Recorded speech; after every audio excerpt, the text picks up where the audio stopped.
This video is applicable if yung income mo is 50,000 pesos and up. Okay? So, kung ang income mo is 50,000 pesos and below, go back to my another video which focuses on how to increase your income. Kasi kahit mag-budgeting ka, kung ang sweldo mo ay minimum wage, yung ituturo ko will be so hard to follow. But if your income is 50,000 and up, so ito yung budgeting method na pwede mo ding apply sa sarili mo. Hey guys! Welcome back to another video. I am Gwen Salmorin, the Millennial Breadwinner, and I help breadwinners to become generational wealth builders. So don't forget to like and subscribe para ma-notify ka in the next video, and also join my Facebook group, Generational Wealth Builders, link down below.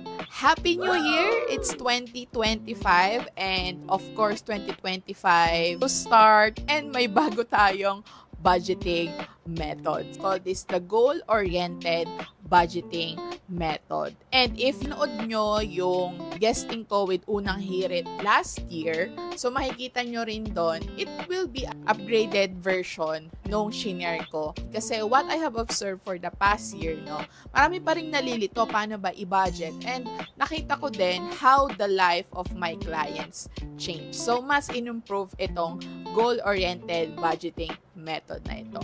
This video is applicable if yung income mo is 50,000 pesos and up.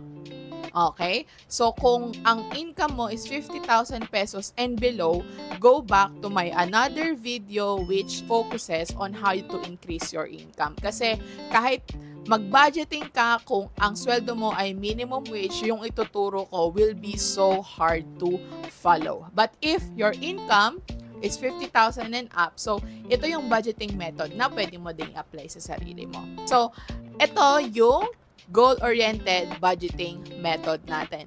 Tada! Yan. Ayan siya. So, discuss natin, no, ano-ano ba yung components niyan. Pero bago yon, alamin muna natin, bakit ba kailangan meron tayong budget? Ang budget is actually a plan or a guide on how you will be able to spend your money. Na hindi mo pa nga siya natatanggap, alam mo na kung paano mo siya i-allocate. Now, why is it important?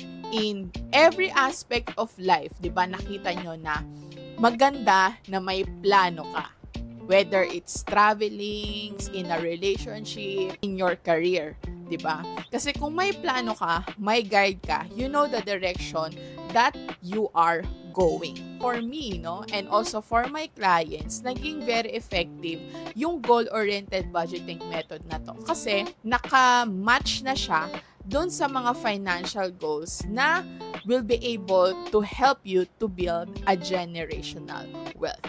So, isa-isahin natin yan. So, unang component is 50% for the expenses. So, syempre, kailangan nating mabuhay. Diba? This is for the food, utilities, rent, mortgage. So, kasama na rin yung mortgage ng bahay, ng lupa, no, ng car. And then, pangalawang component naman is 10% for the gift fund. So, gift fund or tithes, no? Kasi marami nagtanong sa akin last time, nasan yung tithes na magbigay ka naman sa Panginoon? Inaaway ako. So, yung gift fund, guys, yun na din, no? Yung iba kasi nagbibigay sa charity, yung iba binibigay sa church. So, gift fund, kasi personally, I believe in giving back, the importance of giving back to have more. So, yun yung i-allocate nyo for that. And then, number 3, 10% for the emergency fund. So, these are for the contingencies. Again, no, bakit importante na may emergency fund? And hindi po ito dahil nag-expect tayo ng emergency, no? So, this is the contingency fund because just in case there are things na kinailangan natin mag-pop up na expenses na hindi naman natin monthly ginagamit or monthly nating na-experience. So, meron tayong pagkukunan for those emergency. Number 4, insurance and the retirement fund, 10% din yan.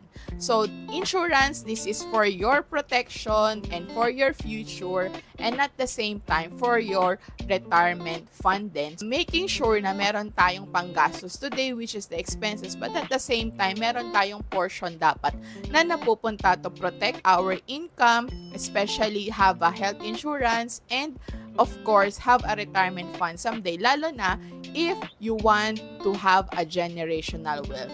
Marami akong videos about your insurance options. Tingnan nyo na lang din. I will also link down below ano yung number 1 pick ng mga clients ko din pagdating sa insurance. And then number 5, of course, no, meron tayong play fund na 10% din. So, ano tong play fund na to? This is for the travel, for the shopping, for the dining out. So, this is a way for you to experience your money. It's very important to, guys, kasi na-observe ko, no, sa mga clients ko, they become more happier, more motivated to work and also do their businesses kasi they're able to experience the kind of life that they want with their money. And last but not the least is priority fund. As people, di ba, we go through phases of life. Phases of life. So, let's say kung single ka, ano ba yung next stage na you are preparing? Di ba? It's marriage, settlement, kasal. Ngayon, ang mahal na magpakasal. So, itong fund na to, you can use this, no, to prepare for the next stages of your life. And let's say meron ka namang asawa. Syempre, ang naman na ipaplano mo dyan is yung education ng anak or pagkakaroon ng anak. So, having a priority fund lets you, no, to be able to live the life you want as the changes in your life happen. That is the goal-oriented budgeting method. Personally, no, ito rin yung what I found effective for me. Usually, ang question is, what if 100,000 yung income ko, pero 70% is expenses na, and hindi ko na siya mababa. So, what you can do is, little by little, no, increase your income, and then, yung dadagdag na income sa'yo, yun yung i-allocate mo doon sa mga other funds pa.